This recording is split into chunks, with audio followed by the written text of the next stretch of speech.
Hey, today we are going to look at equations of tangent lines.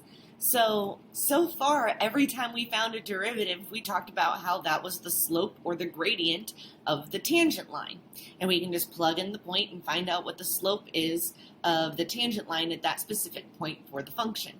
So to actually write the equations of these tangent lines, here's what we're going to do. We're going to have to find the slope or the gradient from the derivative. Remember, we have to find the derivative and then plug in the point that they give us.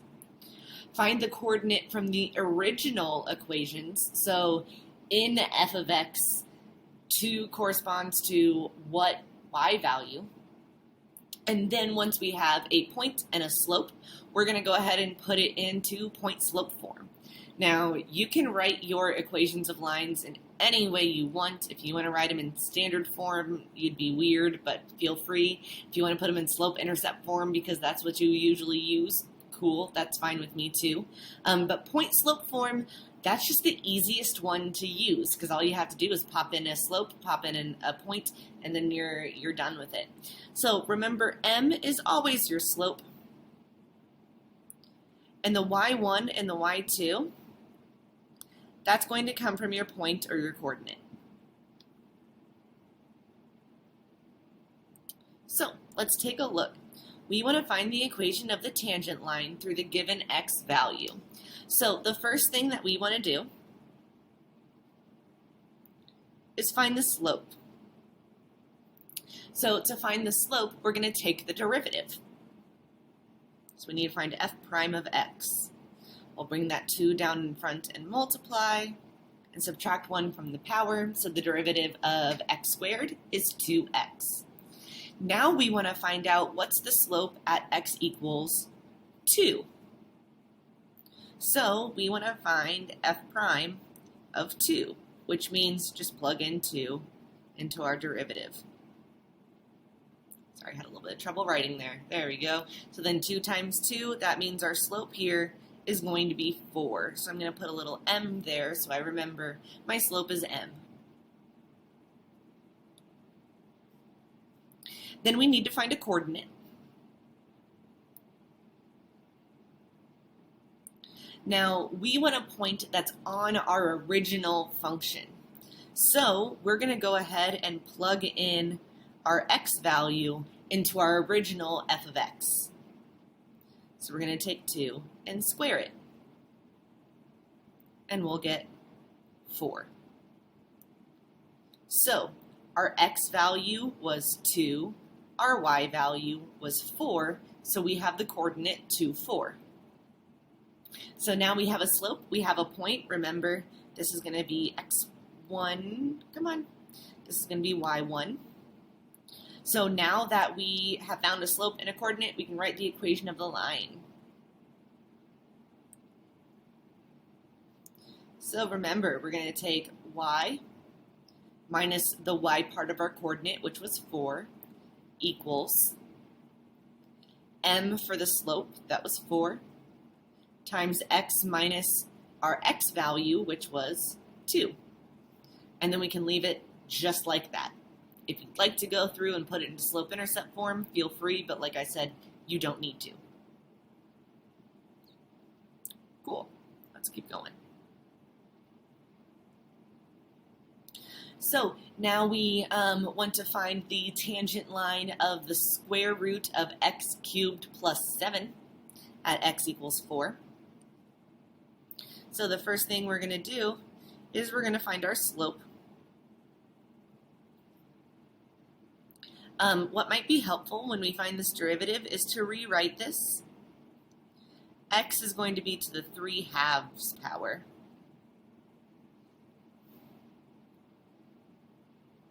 So now we'll go ahead and find our derivative.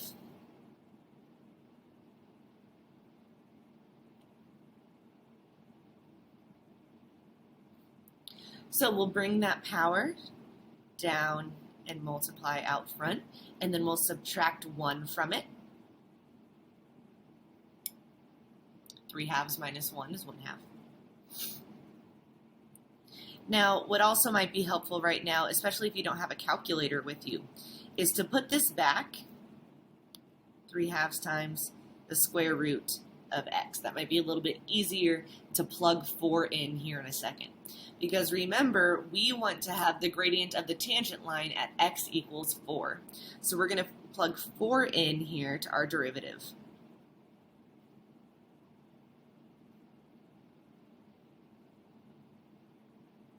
All right. So the square root of 4 is 2. So now we have 3/2 times 2, which will give me 6/2, or just 3. So our slope is going to be 3. There it goes. All right. So we've got our slope. Now we need to find our coordinate.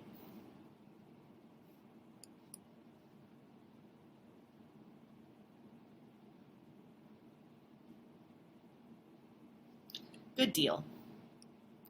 So we're looking at x equals 4. So we're going to find out in our original equation, we had 4 for our x value, but what's our y value? So we have the square root of 4 cubed plus 7. Now we can actually do that in any order we want with the square root and the cubed. You can either cube 4 and then take the square root, or you can take the square root and then cube. So the square root of 4 is 2, and then 2 cubed is 8. 8 plus 7 is 15. So we'll have a coordinate at 4, 15. So now we'll go ahead and put all of that into an equation. So we're going to have y minus the y part of our coordinate equals our slope times x minus the x part of our coordinate. So 15 was the y part of my coordinate. My slope was 3. And 4 was the x part of my coordinate. So we'll have y minus 15 equals 3 times x minus 4. Cool, let's look at the next one. So now we've got that h of x equals 2x sine of x at x equals pi.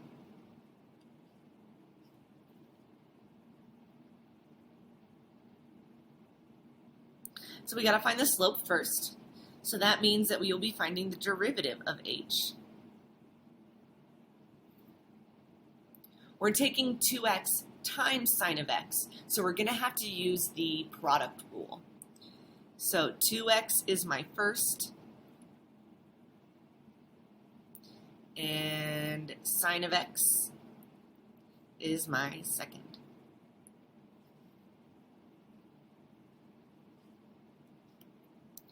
What might be helpful, the derivative of 2x is 2, and the derivative of sine is cosine.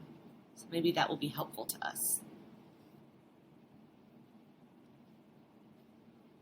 All right, so derivative of the first, which is 2, times the second, which is sine of x, plus derivative of the second, which is cosine, times the first, which is 2x.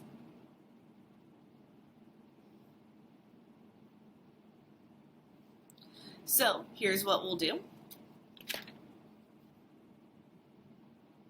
We want to find h prime at pi. So we have 2 sine of pi plus the cosine of pi times 2 pi. So right now you might be like, oh my god, sine of pi, cosine of pi. I don't remember that at all. So real quick, let's draw ourselves a quick little, not the entire unit circle, but we know that pi on the unit circle is going to be right here. And the coordinate there is -1, 0. So remember Cosine is your x, sine is your y. So 2 times the sine at pi is 0, plus the cosine at pi is -1 times 2 pi. Well, 2 times 0 is just 0. -1 times 2 pi is -2 pi.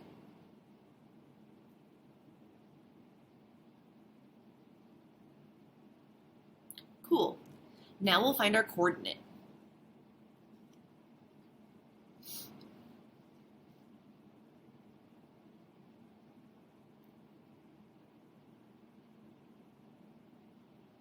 So that means we're going to go ahead and plug in pi into our original h of x. So we'll take 2 times pi times the sine of pi. And we will, yeah, that pi got really weird there for a second. Let's try him again. Good deal. Okay. So just a minute ago, we figured out that the sine of pi is 0. So we're taking 2 pi times 0. So that's 0. So that means we have a point at pi 0. So -2 pi was my slope. Pi 0 is going to be my coordinate. So now we can put this all into an equation of a line. So we'll have y minus our y value, which is 0, equals our slope of -2 pi. I don't know why that's happening. -2 pi times x minus our x value of our coordinate, which was pi. You can leave it like that if you'd like, or if you're like y minus 0 is just y, that works too.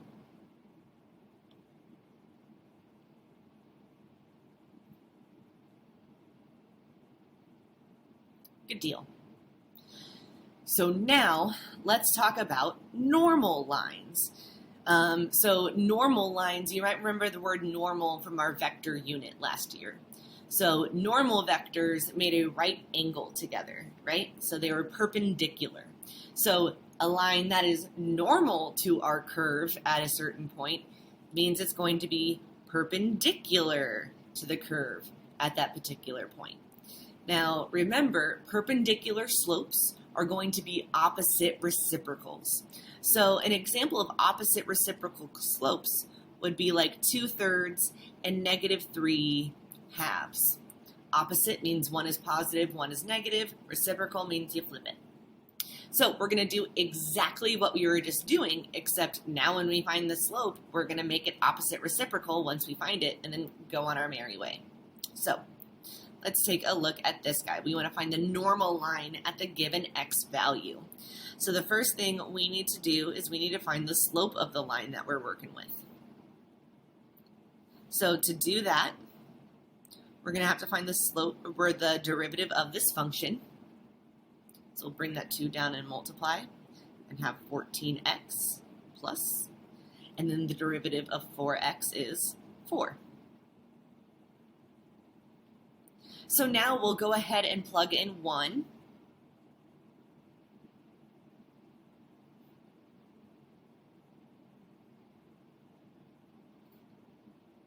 And we'll get 28. Now, that's the slope of the tangent line. For the slope of the normal line,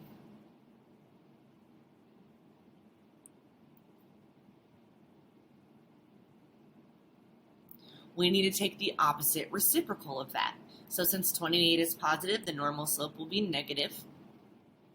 The reciprocal of 28 over 1 is 1 over 28. So -1/28 is our opposite reciprocal slope. So that's what we'll be using for this normal line. Awesome. Now that we have that, we will go ahead and find next the coordinate that we're looking for, or the coordinate that x corresponds to in the original equation. So I'm going to take that original, f of x, and plug in 1. So we'll have 7 times 1 squared plus 4 times 1. 7 plus 4 is just 11. So that means we have a coordinate at 1, 11. So we have a coordinate, we have a normal slope. Now we can go ahead and write the equation of our line. So we're going to have y minus the y value from our coordinate, which was 11, equals, and then our slope, negative 1/28, times x minus our x value, which is 1. So x minus 1. Good deal.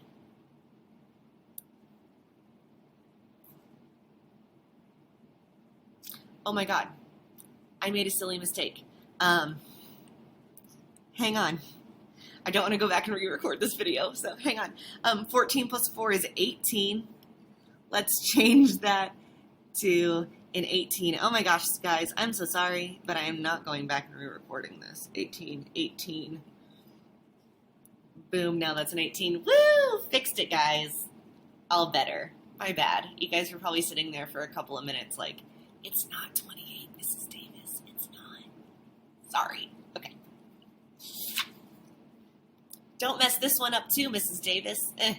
You might anyways. That's all right. So let's find our slope first. So we're going to find the gradient of the tangent line by taking the derivative of g of x. So if it's helpful, remember that the fourth root of x is the same thing as x to the 1/4. So we'll bring that 1/4 out front. And then take, x to the negative 3/4 power when we subtract 1 from the power. Plus, and then the derivative of natural log is 1 over x. So now that we have the derivative, we'll go ahead and plug in our x value of 1 to find out our tangent slope at that point. So I'm going to put this as 1 over 4 times the cubed root of 1 to the 4th plus 1 over 1. Okay, so the cubed root of 1 is 1. 1 to the 4th power is 1. 4 times 1 is 4. So we have 1/4 plus, and then 1 over 1 is just 1. So my parallel slope at 1, or I'm sorry, not my parallel slope, my tangent line's slope will be, let's see, it's going to be 5/4. If you put 1 and 1/4, that's fine, but it'll just be gross later, so you might as well turn it into an improper fraction. So that's our tangent slope, but we want the slope of our normal line.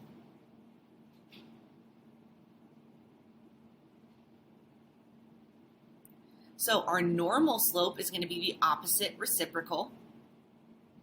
So since 5/4 is positive, this will be negative, and we'll flip it 4/5, negative 4/5 for our perpendicular slope.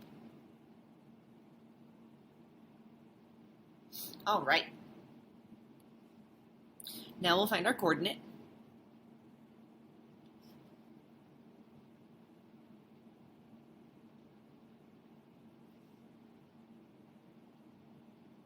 And we'll plug in 1 here. So we're going to plug it into the original function. So g of 1 is the 4th root of 1 plus the natural log of 1. Now this question could come up on a no calculator allowed part of your exam. And you might freak out thinking that you don't know the natural log of 1, but you actually do. Okay? So remember, we learned about graphing log functions.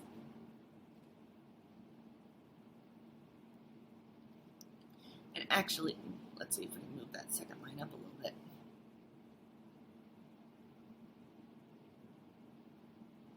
If you remember graphing natural log or any other logs, they look just like this, right? they all had a point right here before it was transformed of 1, 0. Now, we knew that would be there because remember, the log function is the inverse to the exponential function, right? So exponential functions, I'm going to go ahead and put him in pink, he would go like that, right? And each exponential function before it was transformed had a point at 0, 1. So since they were inverses, we had to switch those two values. So you do know what the natural log of 1 is. It's 0. But you might have had to be reminded of that. So I just want to show you that right there. Cool. So the fourth root of 1 is 1, and the natural log of 1 is 0. And 1 plus 0 is 1. So we have a point at 1, 1.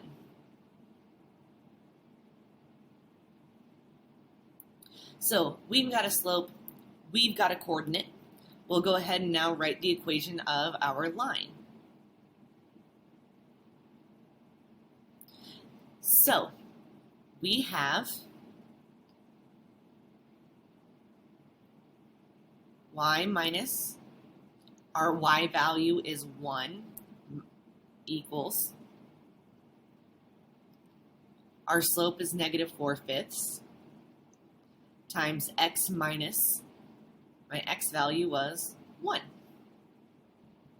All right. Good deal, guys. Have a good day.